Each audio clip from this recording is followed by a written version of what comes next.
Hello, friends. Welcome to Story Behind Podcast. This is the show for people who love hearing a good story and who believe the world could use more positivity. We're the team behind GodUpdates and GodTube, and we hope these weekly short stories will brighten your day.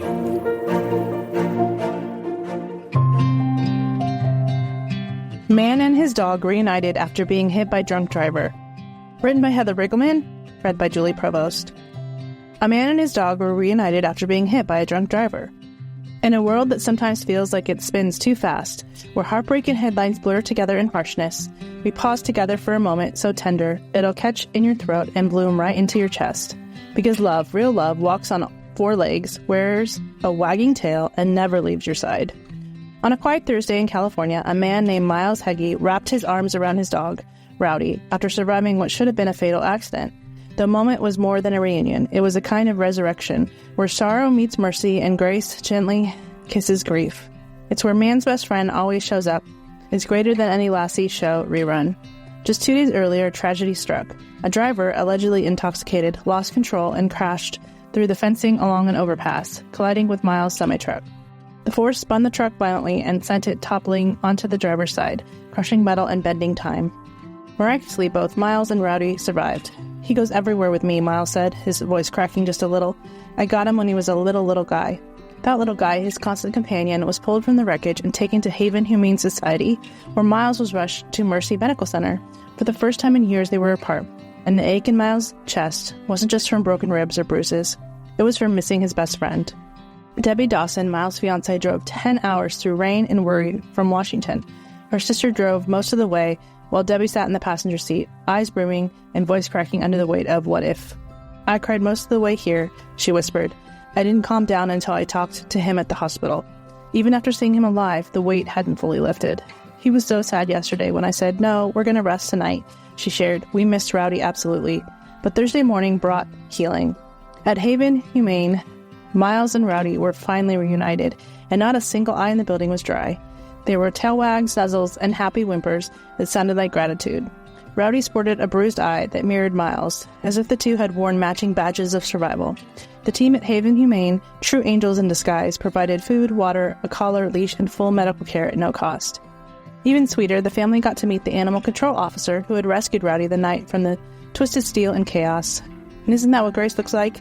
People showing up in your worst moments to love what you love until you can love it again. Miles and Rowdy now began their recovery journey, both battered but not broken, both grateful. "He's my buddy," Miles said simply, reaching to stroke Rowdy's head, both of them leaning in with a comfort no words could capture. Because real love doesn't need many words. Real love just shows up and stays. And when it's finally reunited, even after storms and wreckage and long nights of waiting, it looks like heaven on earth. The Lord is close to the brokenhearted and saves those who are crushed in spirit. Psalm 34:18.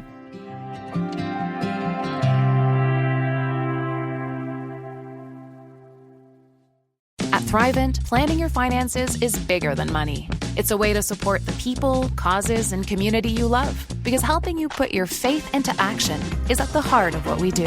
Thrivent, where money means more. Connect with us at Thrivent.com. Hi, this is Chris Benjamin. I am the producer for the Salvation Army's podcast, Words of Life.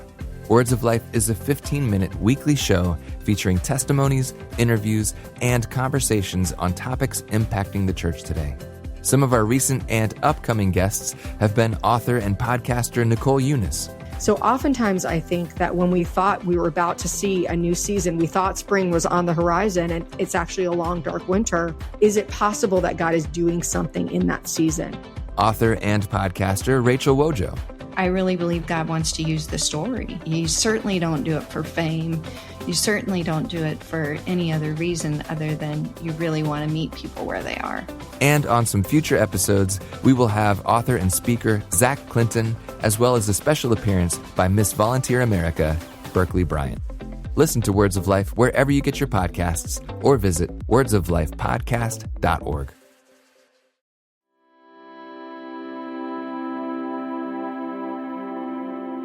Daughter ended up turning garage into an apartment for aging mother, and it's genius.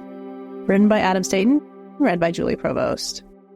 Some folks create she sheds, but one woman ended up turning her garage into an apartment for her aging mother.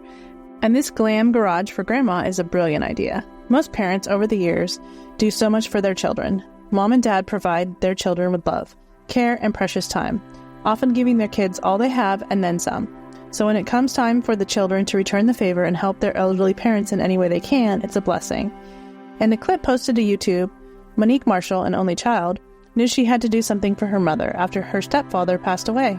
Monique's mother, Karen Nobin Healy, who is 84 years old, was living in her New York City apartment by herself, 3,000 miles away from Monique in Los Angeles. Monique knew she had to do something, but what? Luckily, Monique's husband, Demel, was all on board, willing to do anything to assist Karen in her advanced age. That's when Monique and Demel brainstormed with their friends and neighbors, Pierre and Carmen, who happened to be architects. After much thought and planning, they came up with a solution of a glam garage. They'd be turning the couple's garage into an apartment for Monique's mother. Monique and Demel decided to turn their old and drafty garage into an apartment space for Karen. But as is always the case with any remodel or construction project, they encountered issues. However, it was nothing too big that kept them from completing the project, and the results are fantastic. Karen is in love with her new space and new city. When Karen first stepped into her glam Los Angeles garage apartment, she couldn't believe her eyes. It was overwhelming, Karen said. I was so shocked, and it was all Monique had done, all the furniture, everything you see here. I mean, I didn't have to do anything. To show her gratitude and to help with costs, Karen even pays $1,000 a month in rent. What a wonderful and creative solution that came about because of love, care, and concern. 1 Corinthians 16:14. Let all you do be done in love.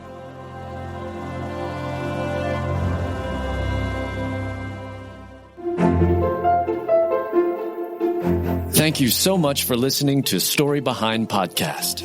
We're really glad you joined us for this week's story.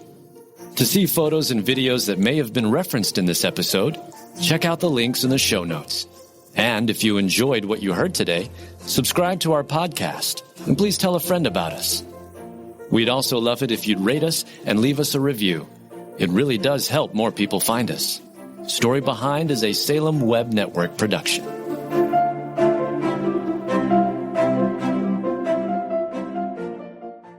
This is Chris Christensen, and back in 2006, I started a simple project. A project to try and introduce more people to the Bible through Bible study called the Bible Study Podcast. It's a simple name and a simple idea.